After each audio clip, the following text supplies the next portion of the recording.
What are some of the things that you guys see, like the justice system or the treatment system? What are some of the things that you see are like shortfalls within that as far as like support and those things are concerned? Some breakdowns. Justice system. Really, one thing we've been focusing on, really trying to break down the barrier to is family outreach. Mm-hmm. More time with kids, family reintegration. Mm-hmm. COVID obviously has put a hinder on visitation and things like that. Sure. So it's kind of been, a struggle navigating that. But one of the biggest, pitfalls that I see and barriers is helping them stay connected to family. While incarcerated. Yeah. And that's COVID put a wrench in things, but then also too, at the end of the day, it's like the person is incarcerated, like they're locked up, they're like away from the community. So trying to figure that out, man, is well, that's what we offer a loved ones group, and I think you all do that. Down here too, and that's great. And really just trying to come up with other ways that we can reach out and connect them with their families. Provide education and support to them, because it's not just the individual that's been impacted; their whole family has. Right. Yeah. And that's one of those things too. Is like, it's an individual circumstance for the person to be incarcerated, but they're not the only ones affected. Yeah. And then also too, I think there's been like a new, sort of like within the last decade, probably like a larger integration of the judicial system and like getting access to treatment, right? From a treatment perspective, I always look at it as like the stick and the carrot. Right. Treatment in lieu of incarceration, probation where treatment is like mandated and those kind of things.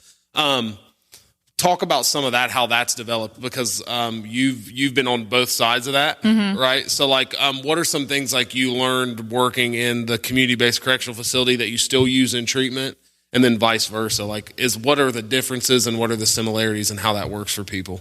In regards to like probation or just like anything really, I guess, like how those philosophies are used in conjunction to help people, how do you use the judicial system to support individuals in treatment at the same time that you're trying to give them treatment interventions that help out? I think that just helping them utilize probation as a support is important, because there are a lot of probation officers that want to help them, that have all of these supports in place. And I think that a lot of times we get the mindset of like that people in authority or in the legal system are just out to get you, and helping educate them on, hey, actually, here's some things that they'll do to help you. They'll let you do community service to pay off your fines. They will work with you on getting your children back.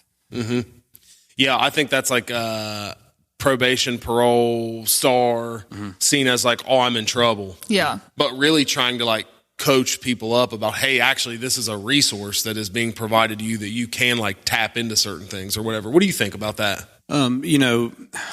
Punitive measures without treatment or intervention, I think, is detrimental to somebody's, recovery or progress, goals. I think probation with treatment is very beneficial. I know like a lot of courts and stuff around here are establishing drug courts. They even have reentry courts now. So that's huge.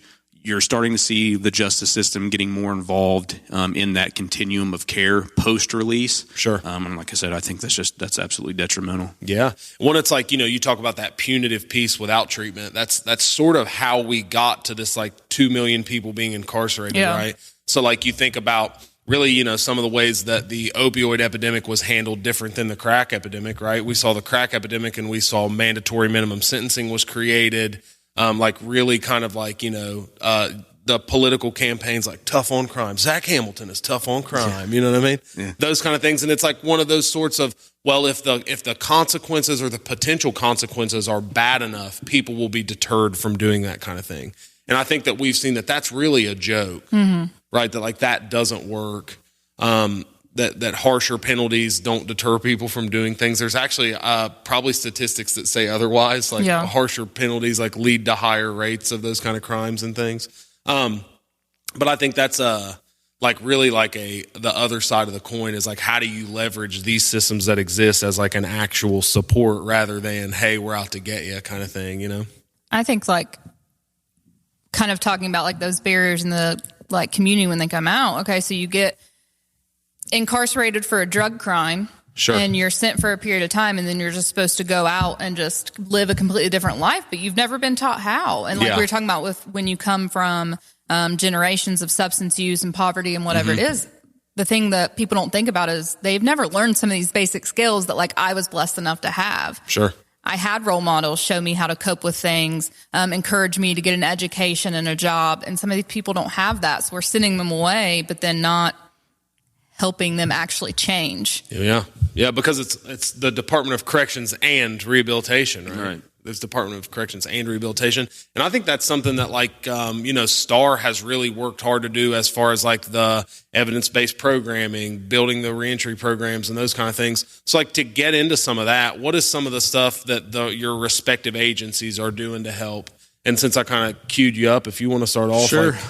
Like you said, everything that we do treatment-wise is evidence-based, research-driven, empirically researched. Outside of the general treatment, talk about that for a second too. Like, what is when a person goes into STAR, like a community-based correctional facility, what's the difference between that and like a traditional incarceration? So really, it's at STAR. You get jail credit day for day. It is a correctional facility, is an incarceration. I like to explain it as a minimum security. They go in, not typically, always, you get an assessment. I mean, it's kind of like there's an assessment and then you get a prescription. So the assessment. Similar to the hospital model, right? Yeah, we're going to check you out and see what's wrong. Yeah. So, you're assessed, throughout Ohio in the justice system, they like to assess for risk. So, you're assessed for your level of risk. Based on that risk level, you are assigned to a case plan to address criminogenic needs. And that could be anything from, like housing, employment, things like that. Sure. Things like your criminal record come into play. Also things just like where you live, the availability of drugs where you live, your use history and those kind of things, right? Absolutely. So based on that, you get a case plan, and some of the classes, they learn, they go through substance abuse there, thinking for a change, but that's widely used throughout, state prisons. Sure. Anger management, just basic life skills. And I think one of the big differences of STAR as a regional facility that services counties like from a catchment area in southeastern Ohio, right? Yeah. Is that the difference is if I go to a general population prison or some other place, I might have the option to enroll in some of those kind of programs, right? Sure. Where I'm thinking for a change is a cognitive behavioral therapy program, the cognitive interventions for substance use from the University of Cincinnati. That program is like all CBT kind of based things, right? Yeah. So if I go to other prisons, I could have the option. But at STAR, the difference is that every person it's required to do those things. Yep. And I think that's important, and why that model is cool is it's like, hey, we're not going to put you in this and give you the option of a person who might not know any better of, hey, do you want to do this or not? Or do you just want to like kind of, put your feet up, rest your neck, as they say, right? It's like a mandatory thing. Sure. And two, it's not like you'll go to class a couple days. Talk about like the general treatment schedule of what guys and gals are doing. It's very structured. They're in classes every single day. They wake up at a certain time, lights on. Sure. They, like I said, they go to classes all day. They go to lunch at the same time. It's like I said, it's so structured that I could look at a calendar and tell you every minute what somebody is going to be doing around that facility. Outside of just the normal day-to-day treatment, supplemental to that, they have the opportunity to be enrolled in vocation classes. So we partner with Collins Career Center to provide accredited, certified vocational programs like electric, plumbing, welding. Is there an HVAC program there, or was welding the new one? We're HVAC is in the works. Things are in the works. Yeah, not that I don't want to tip your hand and get you in trouble. Don't hold me to it, but that's been discussed. I knew you guys had gotten another one, so I didn't know if that was it or not. Okay. Then supplemental to that, we're kind of expanding our behavioral health department for a totally integrated health and wellness. So, and then there's also primary care up there too, right? Like individuals have access to health care while they're in that facility. Yeah, absolutely. We have on-site nurses, and we contract with another agency to provide health care. Mm-hmm. So that's a big need. Sure. Not just at Star, but really in prisons. Generally. Just generally, we get men and women in struggling with a multitude of health. They don't care about what classes they're going to take tomorrow. I mean, it's like they got this pain in their leg. It's been not attended to. They got a toothache. So addressing the whole spectrum of healthcare. Yeah, trying to treat the whole person as soon as they come in. Again, is detrimental. Yeah. So Zack had mentioned a couple things that are also similar to your program. As like in one instance, individuals are incarcerated, but in another instance, people are in another institution, which is treatment. Mm-hmm. But talk a little bit about like just what Hughes Reentry Center does to try to help that population with some things. So like Zack was saying, we do an assessment of our own at the counseling center. Sure. If they have a need, expressed a desire to engage in vocational programs, and they're put with us. So they're also getting all of their substance use treatment, their mental health treatment, their physical health treatment. Like he said, we have TCC Health that has nurse practitioners on site, right? We We're have in the them furnace, on site. maybe. Yeah. So access to like exercise classes, really just treating the whole person, like you said. And then we also provide vocational programming for the guys while they're there. So we have plumbing, electric, auto mechanic, construction. And they also can get their GED. Oh, yeah, GED at both places as well, right? Yeah. So we have someone come on site that they get their GED. All of our programs are either on site or they're transported by us to the site. So like construction, they go to different places. Sure. Our plumbing and electric are all there. The auto mechanic, they go to the garage, so they get like the education piece and the hands-on piece from it. They're provided with all the equipment, their boots, the stuff they need, the textbooks, everything. Yeah. And that's and same thing. It's if you're a person that is in treatment at the Hughes Reentry program, I can guarantee that you will not be looking for other things to do outside of whatever's in your treatment stuff. I mean, it's literally like an 8 a.m. to 8 p.m. thing sometimes for guys, right? Yeah. They'll have individuals first thing in the morning, then they'll have like their AOD, like substance use groups. They'll have CPST groups, and then they'll have their vocational training in the evening, or vice versa. But but your whole day is spoken for. And once guys get into those programs, we see a lot of times they want to get them all. Yeah. Like they get really motivated that, I can like really gain something that'll help me outside of here. Yeah. And then another thing too is, so you were talking about, this like an incarcerated situation where going to engage in a treatment program is not an option. It's mandatory, right? So at the Hughes Reentry Center, going to a vocational development program is not an option. It's a mandatory thing, right? It's like if you're going to be in that program, we want to see you doing something. You don't have to be in our program. That used to be how it was set up. You don't have to. A lot of times we have people who probation has sent there and said, you need to gain this. I got you. This program. So it's like even being like added in the prescription now. Interesting. Yeah. They'll say, we don't care what one. We recognize that this is a gap that you have. And so we want you to get some training. We want you to do something. That's awesome. That's I know that's always a big thing when you get the probation departments to like, or the court systems to court order things that guys need. It's like a little, it's a win, man. Yeah. It really is, dude, to see those things work together. Yeah, absolutely.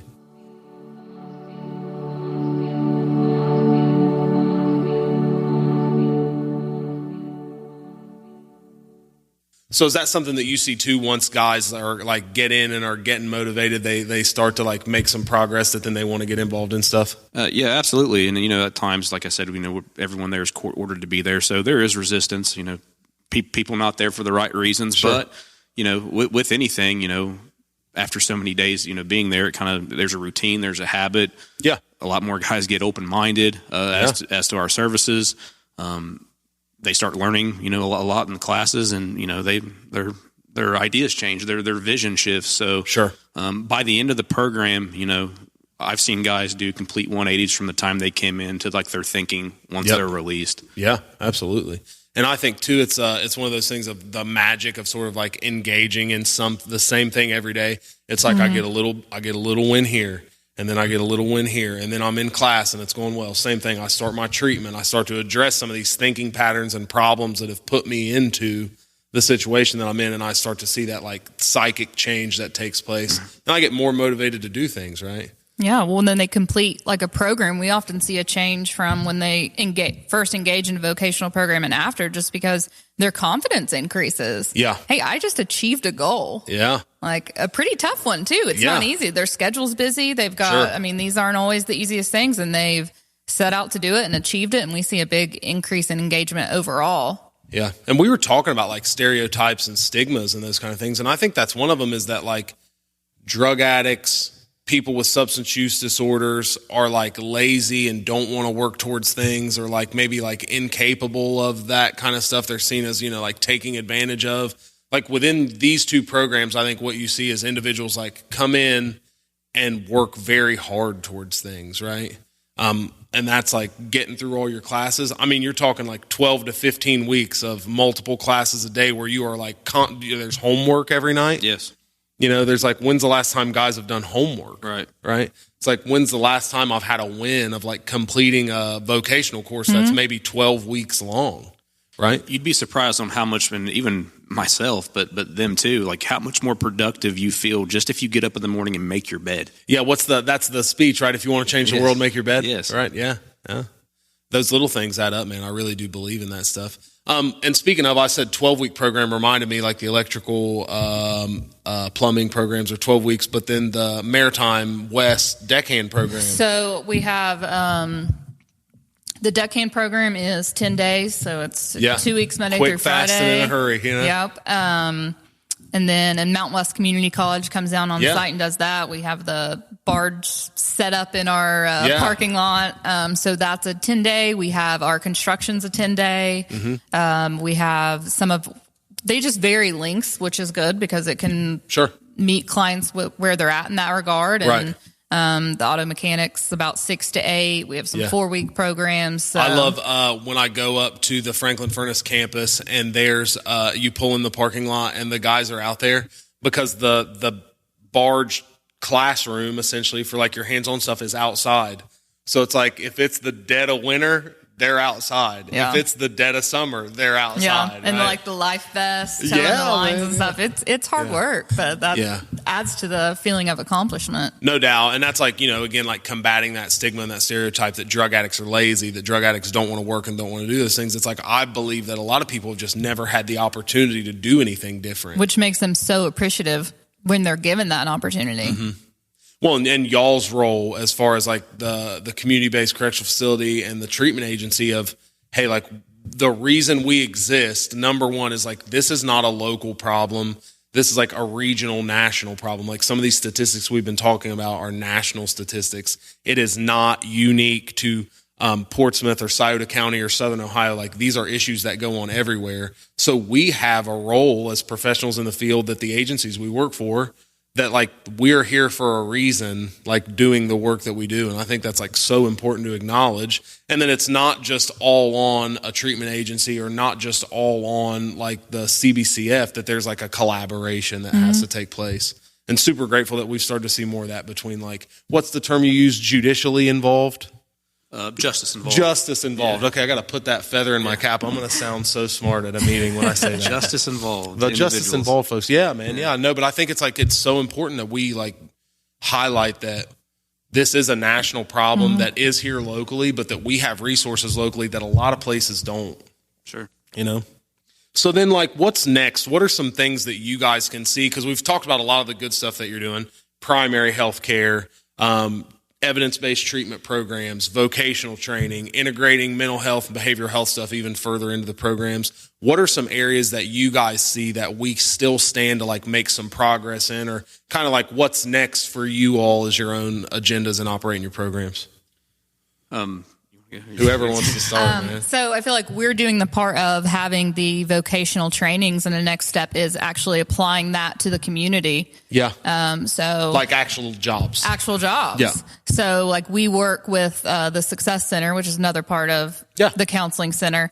and they work on building resumes, like I said, and they also work on job placement. They also have a really great program where if you complete one of our vocational programs, then you can be engaged in a pre-apprenticeship program, which can get you in with the union. Yeah, that's a local union thing too, which is like, like now you're talking about like the integration from, hey, like, yeah, you got some treatment. Yeah, you passed this like class, but it's like now you're talking like a pathway to a career that is a good career and an honorable career, and I think that is huge. Absolutely. Yeah, and they've seen they've done a lot of like research studies, obviously on addiction, as this is becoming such a prevalent issue. Sure. And one of the things they see that's related to like maintaining sobriety is employment, meaningful employment. So helping them, okay, you've gone through treatment, you are sober, you've gotten this vocational program, now like applying it. Yeah. And so really just overcoming the barriers outside of treatment, which is what reentry is. So helping them, I think there's a lot more barriers than we think about. We were talking earlier, like, okay, so the person has they're on probation. Yep. They have fines they have to pay. They have to get to probation. Well, it's like, but they don't have a job. So how are they supposed to pay the fines, and their license is taken away? So how are they supposed to get there? Yeah. And so it's just addressing all of those gaps. Yeah. And there's a lot of them. There right? are. It's like there's a lot of gaps to kind of fill in, I think. Yeah. I know that was one thing that like I've always heard, like the judges that's from the counties that refer to STAR, one of those things of what are guys going to do for work when they get out. And that's been something that you guys have stepped in and helped develop. But that, and then some other broader stuff, just like what's next, man? What needs worked on? From, I guess, STAR standpoint or a CBCF standpoint, incarceration and correctional facility. Absolutely. One of the biggest barriers, I think, is community involvement, getting involved. Because when you think of corrections and you think of incarceration, you think of, confinement, solitude. Right. So actually branching out in the community. I don't think reentry is done in an office. Reentry is done in the community. So really getting, our staff out there into these communities, because like we refer back to like the statistics earlier in the show, 95% of these people are coming home. Yeah. They're coming to the community. Right. So why aren't we as a community, doing better whenever they're going to be coming home? So really getting involved, getting employers involved, getting schools involved, getting guys set up with just PCPs, family doctors. Yep. One thing we're doing at STAR, the reentry piece inside, is we're helping them get birth certificates, social security cards. Gosh, and that paperwork is such a barrier because you have to have one to get the other to get the next one to. My personal favorite, talking about your example, is like the probation officer. Well, you have to get to probation. You have to give him money, and you know what I mean? Like, well, how's all that work? I don't have a job and I don't have a car, those sorts of things. Well, it's like, I need money to get the things that you're talking about. But then also it's like, to get a driver's license, I have to present other forms of identification to get a form of identification. It's like, we'll bring in a piece of mail. It's like my address is STAR CJC in Franklin Furnace. Right. You know what I mean? So, well, it's like when you get to the BMV and you don't have something. It's like maybe their transportation. That was the only day they were able to get there that week. So it's like, well, I have to come back next week now. So, right. I mean, it's like Jami had talked about, just one barrier after another. Right. What else? I think some of what you were talking about, like the community, goes back to the stigma that we were talking about. Oh, yeah. And like, it's just not helpful. They're going to be back in the community, like he's saying. Why not help support these humans who have struggled and are now like ready and willing to be productive members of society, who have all these things to offer the community? Why not support them? And I think that's another thing too, is like people hear about individual success stories, like we mentioned Woody and Iron Man earlier. Yeah. Not specifically, but the actors that play them or whatever. Yeah. And I think that people hear about these success stories and they think that somehow that's like a one-off. Yeah. About like, oh, well, yeah, like, like the 1 in 10,000 or whatever, like the 1 in 10 that make it, whatever making it is, you know what I mean? But it's like in President Biden's last State of the Union address, he talked about that there are, 23 some odd million people that are actively using, like, meet the criteria of a substance use disorder. And that's like, that's a lot of people. Well, then he also shared that there are also about 23 million people that identify as living in long-term recovery. So it's like, that's a big, like, well, what's your success rate? Well, based on national statistics, it looks like it's about 50-50 Yeah. About like half the people that meet that criteria or have met that criteria are actively using, and about half of them have like found something that has supported them in long-term recovery, right? And it's like a person being successful post-release of incarceration, a person living in long-term recovery or like not re-entering the system isn't a one-off. And there are things that contribute to success, evidence-based programming, jobs, support systems that are in place to like fill in those gaps, right? And I think that's super important. Is like it's not a scratch-off ticket. Well, and if we continue to address the barriers like we're talking about and increase that engagement, decrease the stigma, everything we've been talking about, then that number is going to continue to increase. Yeah. We're at 50-50 right now. If we continue to address this, even more hope. Yeah, absolutely. And then also going back to like just organizational practice, like always evolving. There we go. Pushing policy and practice within your organization, not staying stagnant. Yep. And I think that's one of those things too of like that STAR and the counseling center have both done a good job at, is they listen to the individuals that are engaging in their services and say, hey, we need help with this, primary care, birth certificates, even having people I know talking to you about like access to medications and things like that, right? It's a huge thing. And then the counseling center as well has a history of doing that. But then too, listening to the individuals that are referring folks to us, the judicial system, the hospitals, and hey, here's something that we need help with that we feel like you guys are set up for. So